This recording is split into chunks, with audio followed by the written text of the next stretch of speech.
በስመ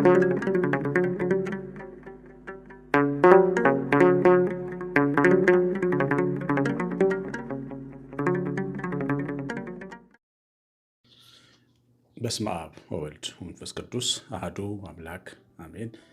በቸርነቱ የጠበቀን ያለ ሕማም ያለ ድካም ጊዜ የሰጠን የሰማይ አምላክ ክብር ምስጋና ይግባው። እናንተ እንዴት ቆያችሁ? ሁሉን የሚችል አምላክ ክብር ምስጋና ለዘላለም ይድረሰው። ዛሬ የመጨረሻው ወራት ላሰበር ወይም ጸሎተ ሐሙስ ሕጽበተ እግር የተለያዩ ስያሜዎችን ይዘን የዛሬውን ቀን እናከብራለን። አምስት ቀን ተኩል በምንከርምባቸው ሰሙነ ሕማማት ውስጥ ቅዳሴ የምንቀድሰው ዛሬ ነው።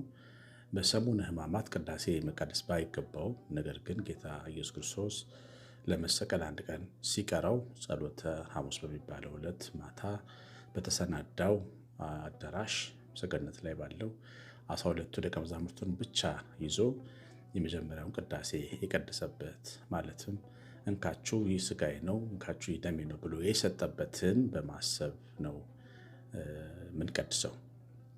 ማቴዎስ ወንጌል 26 ላይ ተጽፏል። ይሄ ታሪክ 26 ጀምሮ አንብቡት። እንግዲህ በዚህ ቀን በዋናነት ዋና ነገሮች ተፈጽመዋል። በቤተክርስቲያንም ዙሪያ ስትሄዱ የምትሰሟቸው የመጀመሪያው ጌታ ኢየሱስ ክርስቶስ የሰዎችን እግር አጥቧል። ሕጽበተ እግር ይባላል። ሰዎች በትህትና ራስን ዝቅ በማድረግ አሸናፊ መሆን የሚችሉበትን መንገድ አሳይቷል። ሁለተኛ ስጋውን ደሙን ሰጥቷል። በወይንና በህብስት ምሳሌ ባርኮ ህብስቱን ስጋ ደሙንም ወይኑን ደም አድርጎ ቀይሮ በእምነት እንዲቀበሉ አድርጓቸዋል። ይህም ዋና ከሚባሉት በዚህ ዕለት ከሚዘከሩት ሁኔታዎች አንዱ ነው። እኛ ግን በሌላ መንገድ ባልታየ መንገድ የምንመለከታቸው አንዳንድ ሀሳቦች በዛሬው ቀን ተፈጽመዋል። ዝምተኞችና ተናጋሪዎች የታዩበት ቀን ነው ዛሬ። ደቀ መዛሙርቱ እንደምታውቁት 12 ነበሩ። ከ12ቱ አንዱ ወንበዴ ሆኖ ሌባ ሆኖ ጌታን ለማስያዝ ተነስቶ ሄደዋል። 11ዱ ቀርተዋል። በ11ዱ መካከል ግን ሁለት አይነት ደግሞ ክፍል ነበር። ፈጠን ብሎ የሚናገርና ነገሩን በእርጋታ የሚመለከቱ የሚሆነውን ነገር ሲሆን የሚያዩ ደግሞ ሰዎች ነበሩ በመካከል። እንግዲህ ሲሆን የሚያዩት ነገር ምን እንደሚፈጠር አናውቅም። ምን ሊፈጠር ይችላል መገመት አንችልም። ከሆነም እግዚአብሔር ይረዳናል እንጂ መቼም ያው በቸርነቱ እንወጣዋለን፣ እስቲ ይምጣና እናየዋለን ብለው የሚያምኑ ናቸው። ስምዖን የተባለው ጴጥሮስ ግን ራሱን የተሻለ ሰው አድርጎ በማየት በመናገር የታየበት ምሽት ነው። ይህ ምሽት ጌታ ኢየሱስ ክርስቶስ በዚሁ ማቴዎስ ወንጌል ምዕራፍ 26 ላይ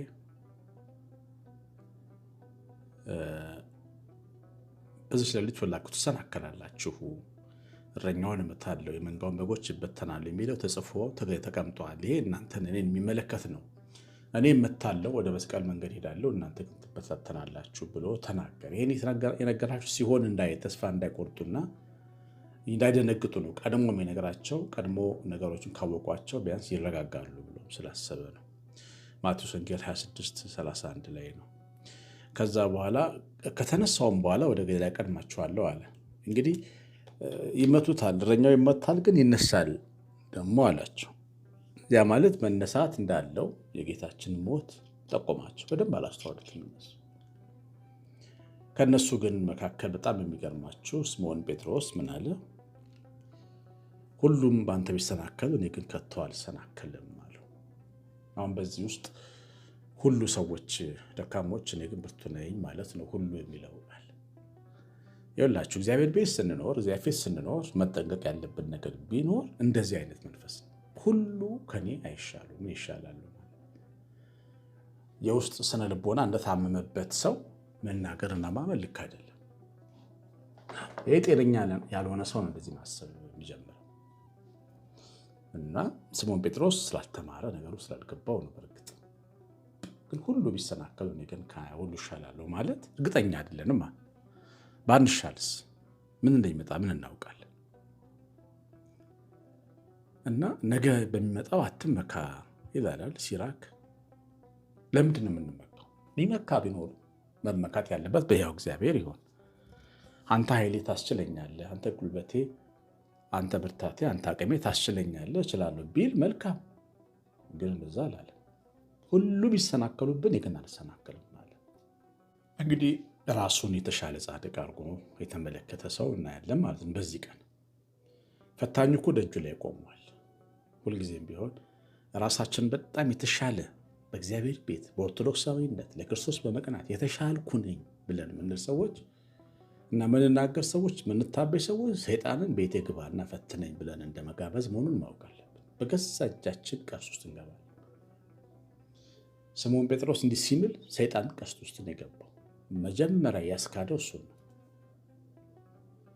ጌታ እግዚአብሔር ቸርነት እንዳያደርግለትና ምሕረት እንዳያደርግለት እሱ በራሱ የተመካው በእግዚአብሔር አልተመካም። ስለዚህ ሊፈተን ግድ ሆነ ማለት ነው።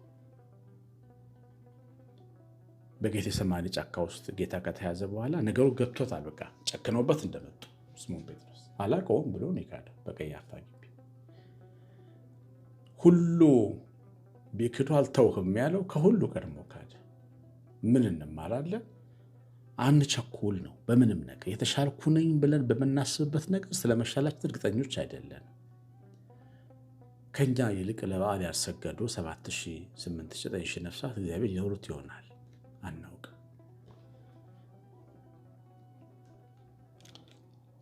የእግዚአብሔርን ሐሳብ ማን ይመረምራል? የእግዚአብሔርን ስራ ማን ይደርስበታል?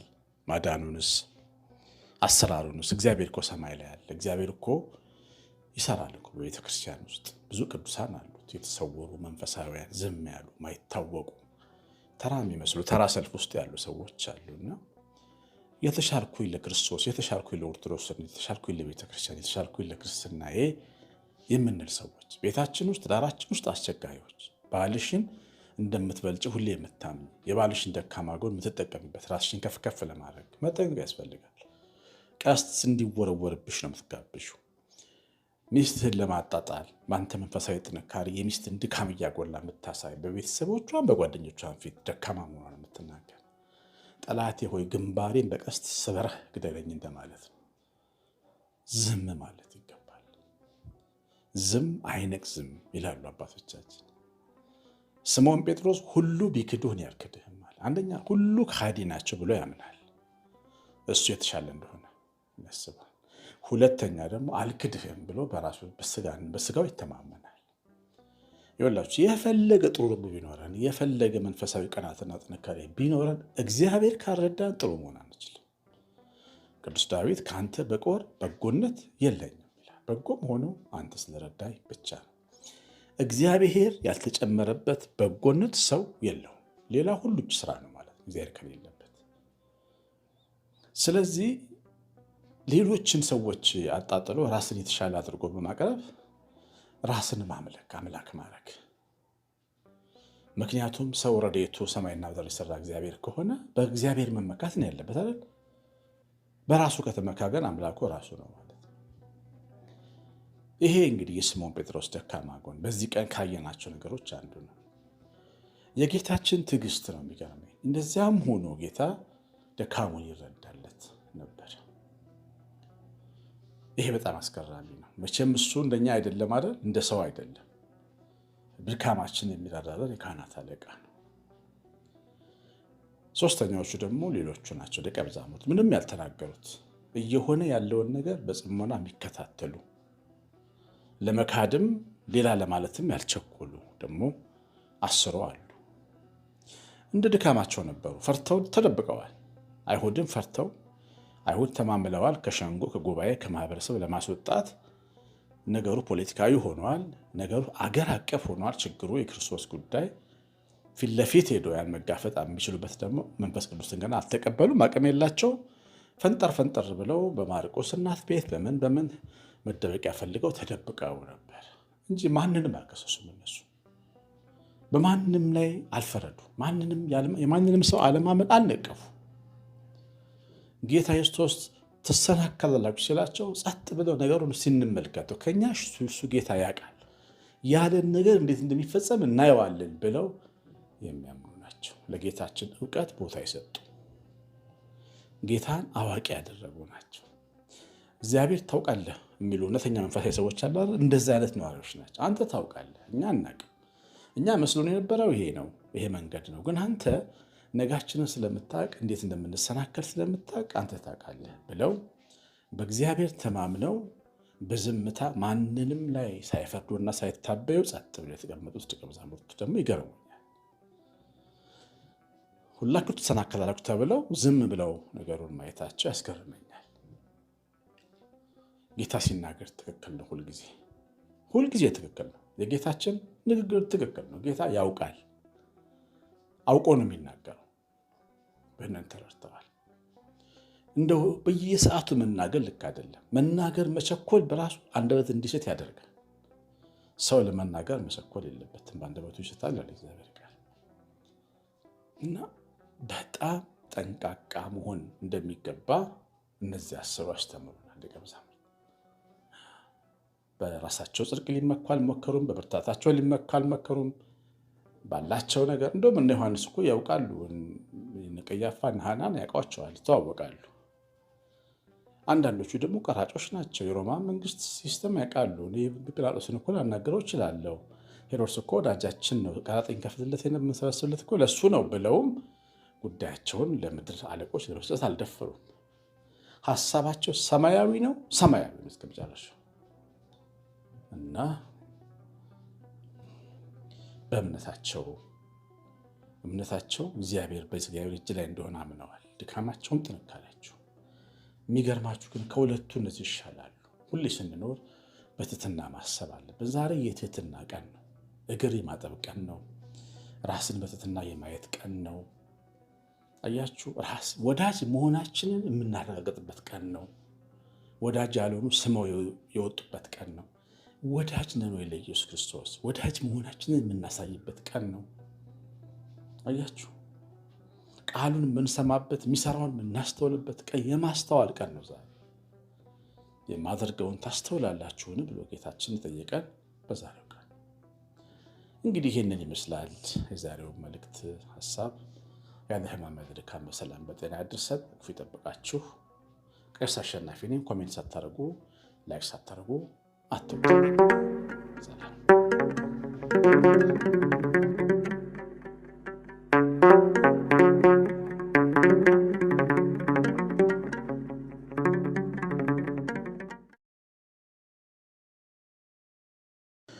በስመ አብ ወወልድ ወመንፈስ ቅዱስ አሐዱ አምላክ አሜን።